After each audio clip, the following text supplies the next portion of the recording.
Have you ever played a platformer? Of course you have, and if you haven't, I've got a really good one to recommend. Trust me, I've got the insider scoop on this one. Now me, I've played plenty of platformers, but I'm not exactly certain I've enjoyed one. I've played plenty of Kirby, Superstar Ultra, Squeak Squad, Nightmare in Dreamland, Star Allies, Forgotten Land, and I've played a Mario game or two, Mario Bros. 3, Odyssey, Galaxy. I've even played the occasional indie platformer, The Messenger, Shovel Knight, but I can't say I have many firm memories of enjoying this genre. Kirby has been consistently enjoyable, but otherwise I seem to recall more frustration than fun. Which doesn't make much sense, right? These are popular games, by all means well made. Why have I found them frustrating? Is it just that I'm not good at platformers? No, it has to be something the games did, something fundamentally wrong with the DNA of platformers. Whoa, hey there partner, let's not do anything rash. Someone didn't watch the channel trailer, eh? And now, I got a second. Got it as a combo deal, with this, $36.59. But I'm not just talking mad, I'll prove it, with a beloved classic too, just to give platformers a fair shake, you know? That's right, I'll play through Banjo-Kazooie, just to prove there's something wrong with these games. So why don't you put down the gun? Go on, put it down. I said put it down. There you go, there's a good viewer. Relax, have a burger. See? I'm not unreasonable, I just want to prove an entire genre of video games are inherently flawed and the people who make them should feel guilty. That's not so much to ask, yeah? Banjo-Kazooie is a famous game, and a very loud one, too. Seriously, everything in this game makes noise, and it's all loud. Overstimulation in a can. So, select the save file really quickly, and off we go. Thrust immediately into this plot, we get right into meeting the most disgusting being alive. And no, not the face behind this voice of mine. This is Gruntilda the Witch, a truly foul and vain person seeking positive affirmations from her magic pot. Unfortunately, the pot's not a licensed therapist, so things quickly take a turn for the worst when it tells her this kid Tootie is prettier. Which, can I just say? Dick move.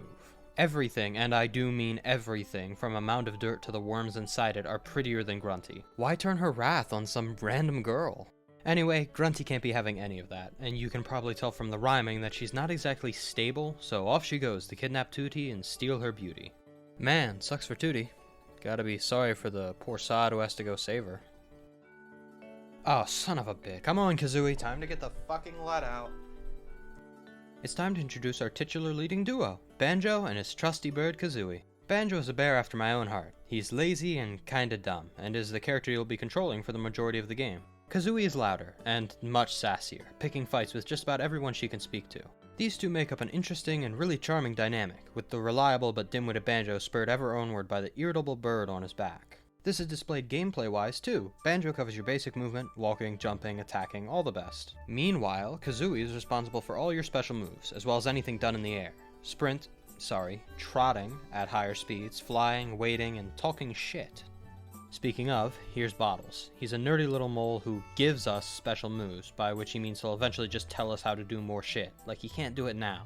Lazy ass mother. Anyway, skipping the tutorial, cause I'm smarter than the average bear, we begin our chase after the disgusting Gruntilda. Look, I said I was smart, not that I had a good sense of direction. I got more than a little lost trying to find my way to Grunty's lair, but we get there eventually. See? Just up this spiral. Huh. Just climb up these rocks over here, and aha! Shut up. We got a Jiggy. These shiny little morsels are, unfortunately, not food. Instead, they open up the doors. We fill out one of these paintings with them, and somewhere in the world the entrance to the next world opens. In this case, I'll be opening Mumbo's Mountain, and you shut up too. I just explained this. Mumbo's Mountain is an excellent first world, introducing you to your base abilities, having several special abilities unlocked as you go, and being easy to explore. Every world has a total of 10 Jiggies and 100 notes, but by no means do you have to get them all. There are worlds to unlock with Jiggies, and some sections of Grunty's lair are locked off until you hit a certain note total, but at no point is 100%ing required to beat the game.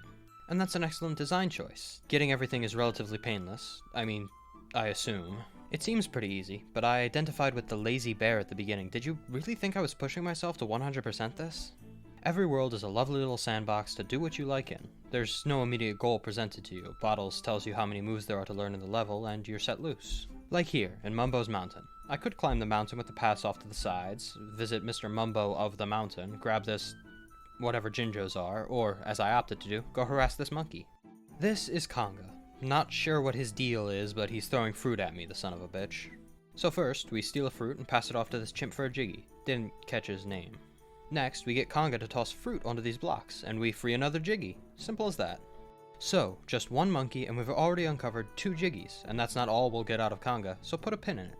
Next, we kill some termites and invade their home, but we can't get up because these slopes push us down. Put another pin in it and let's move on.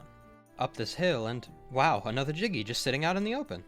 Oh boy, I can already tell Jiggy isn't going to sound like a word by the time this is over. Oh, while we're here, we can talk to Bottles and get our first special ability, the Talon Trot. With this, we can sprint about at higher speeds and climb steep slopes. Light Bulb. If we can now climb slopes, we can scale the termites' home. So we hurry back and... Whoops, looks like we're not quite there yet. Don't remove the pin just yet, let's have another look around. Stepping back over to Congo, we find... Aha! Another ability. Now Kazooie can shoot eggs out of her mouth, or... the other end. Ouch. Well, this won't be helpful with those termites, but while we're here... Bingo! We can remove that first pin, but we still have the second one to think about. Well, we haven't visited Mumbo yet, so let's go take a look. Make our way up this hill and... I wonder. A little bit of property damage later, and we get yet another Jiggy, then step in to visit Mumbo. Mumbo can transform us with his magic, but it'll cost a few of these silver skulls to unlock. Looks like he wants 5, and I just so happen to find that many in my exploration. A little magic later, and now, we're a termite! So we make our way back to the hill, and... Yes sir, we can remove that second pin and pocket another Jiggy.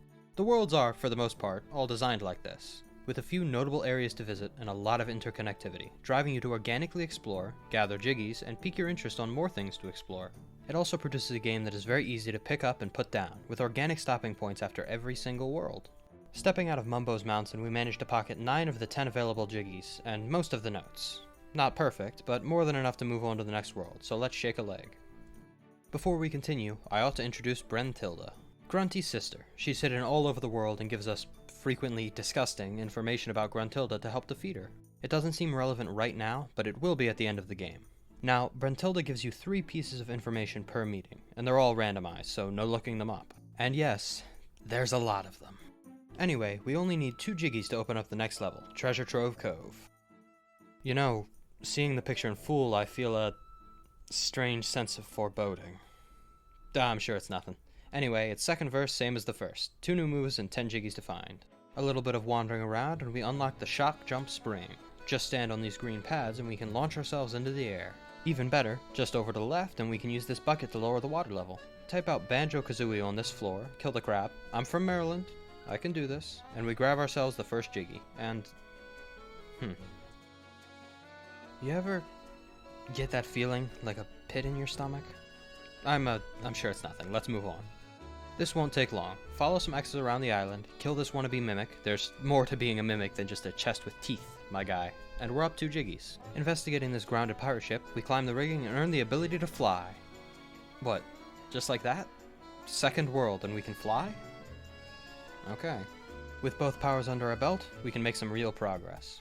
We grab another Jiggy atop this lighthouse, 1 in this cave, help this hippo get his gold, a few others, and we leave the cove with 7 total Jiggies. Again, not perfect, but plenty enough to move forward. Okay, so what's the next level? Oh, just a little place called Clanker's Cavern. Oh, well, I'm sure it'll be fine. Not like I have a natural distaste for water levels. How bad can it really be? Okay, I'll just... Alright, I'm fine. We just need to grab... Fuck, no. Okay, not that hard. Just grab the bubbles and... God damn it, Gloop, hold still so I can... Damn it! Enough, I'm cheating. I'm just cheating. It's not my fault, okay? I'm a radio. I don't mix well with water. Anyway, with our lungs now transmogrified into scuba gear, we can unlock our newest ability. The Wonder Wing. At the price of golden feathers, we can run around while completely invulnerable. Wow. Really? First flight, now invulnerability? Okay.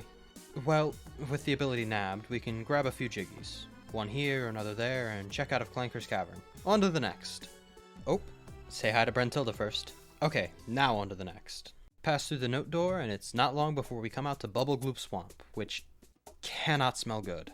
There's 1 new move to find here, but where can it be?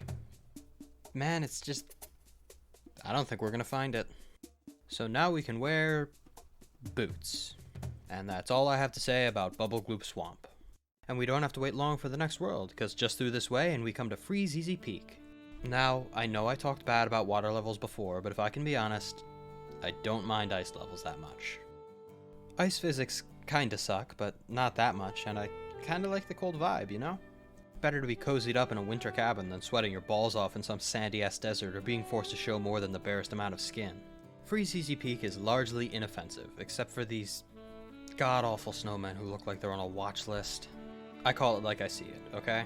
So, we earn the ability to launch ourselves like a missile, help this dad get a jiggy out of his stomach. They may be shiny, but I told you they aren't food. Help these lights set up for Christmas. It's July. And deliver presents to these kids. Merry Independence.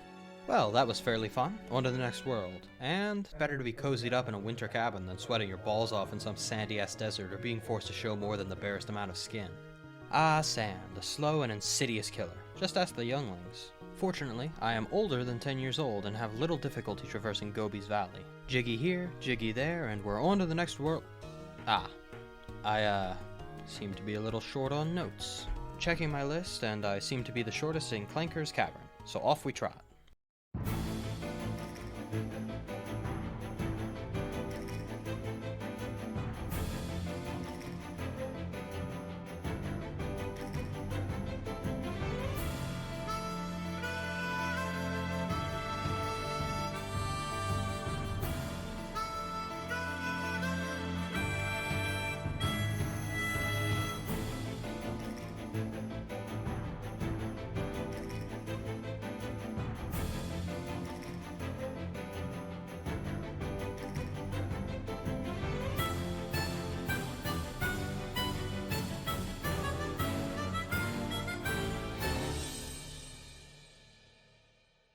Alright, we've got a little more than enough, so it's time to continue. Next up, the spooky Mad Monster Mansion.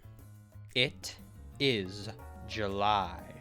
An embarrassing amount of time wandering around Grunty's lair, and I eventually find my way to Rusty Bucket Bay. I don't like Rusty Bucket Bay. Not even being underwater, but just being in the water causes you to lose air, and then there's this room. Instant death pit. Seems fair. Still, that won't stop me from saving... What was Banjo's sister's name? Fruity? Ludi? Ludi sounds right. Anyway, a kinda difficult level won't stop me, so it's off to Click Clock Wood. Oh wow, the note door's open. Gee, I wonder who could have done that.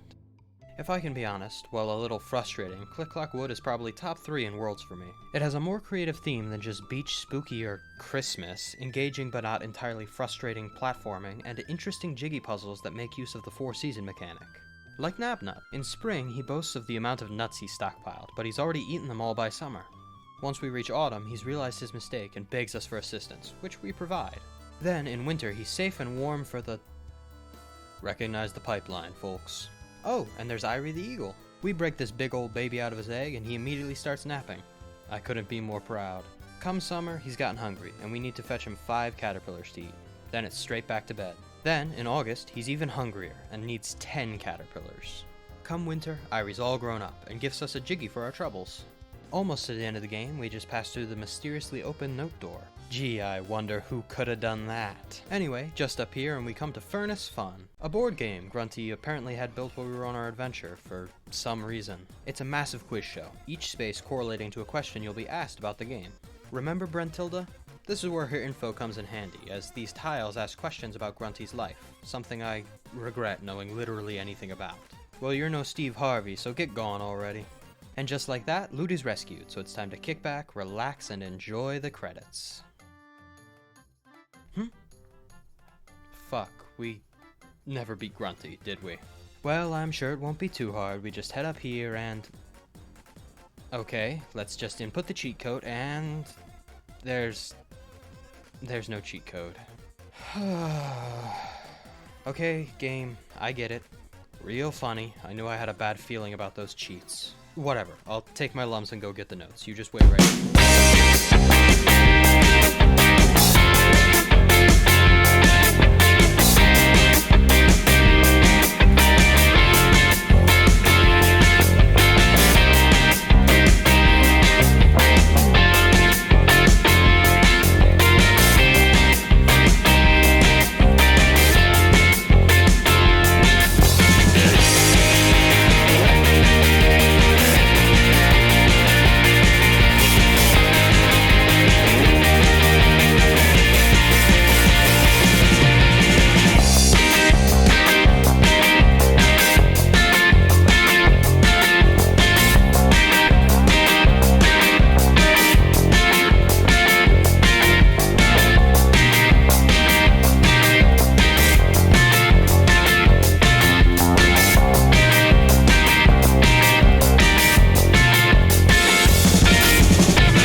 come on. I didn't even cheat on any of the puzzles. Look, the note door, I could have considered that reasonable. It was only a hassle because I cheated past the last two. But this? I only rolled up with 7 Jiggies in my pocket, meaning I have to go back and get 18 more of them. I really enjoyed the freedom to miss out on some of the frustrating, annoying, or just dull Jiggy puzzles. Now you reveal I needed to get most of them anyway? Whatever, I'll get the Jiggies. Let me just... There. Now onto a completely different kind of hell. Now the game really wants you to unlock everything. Doing so unlocks free refills for your feathers and eggs just before the final boss fight, and the ability to double your health. But I'm really tired of playing Banjo-Kazooie after those last 2 montages, and 100% in games really isn't for me. But the final boss is really tough, like a huge spike in difficulty. You need a handle on flying controls. This move here requires golden feathers just to tank it, and apparently Grunty took goddamn sniper training while she was having that game show build because she knows how to lead her shots. The game only gives you a few pieces of health, too, and no checkpoints. After a few tries, I was low on supplies, and while there are regenerating supplies around the edge of the arena, it would take ages to fill up, and Grunty wouldn't just stand by to let that happen. Now I could go back, max my note totals, get the rest of the Jiggies, or I could give in to baser instincts and enter the cheat codes for infinite golden feathers and infinite eggs. Now, why don't we try this again?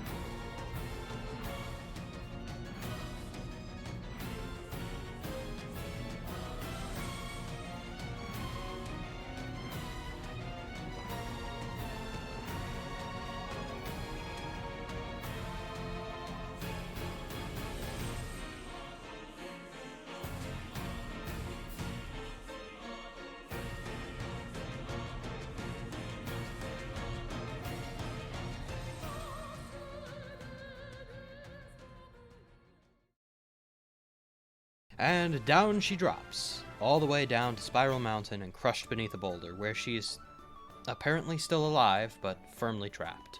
So, now we're off for a vacation to celebrate our actual victory. Well, these folk are anyway. I still have to wrap this video up. So, what's the verdict? Are platformers truly inherently flawed? Well, no, damn it, they're not. Banjo-Kazooie may have had its frustrating moments, self-induced or otherwise, but it was a fun game. Still, I didn't really enjoy myself as much as I do playing other genres. So why? Well, I didn't play a lot of platformers growing up. Most of my childhood was devoted to Pokémon, so I don't have any nostalgic connection. And I'm just not that great at them. My skills definitely improved as I played. Play anything long enough and you'll be good at it, but I still didn't feel like I was completely in control. But that doesn't mean they're flawed. It just means they're not for me. I don't think I'll play Banjo-Kazooie again, but I won't stop you from playing it, and the developers shouldn't feel bad for making them. Unfortunately, I was wrong on the internet. Normally I'd be executed by firing squad, but I only communicate through radio anyway, so they'll probably just shoot this thing and I'll be stuck fixing it. Howdy! This is the third of 3 videos I made for the start of this channel, and by far was it the most difficult to make. For various reasons, this video's production really slogged, and it being the longest of the 3 is definitely unsurprising. So if you'd like to enjoy some more bite-sized content, I've got a video about the episode where MASH first showed its hand, and a video about taking breaks in games and why it's okay not to finish them. Thanks for watching.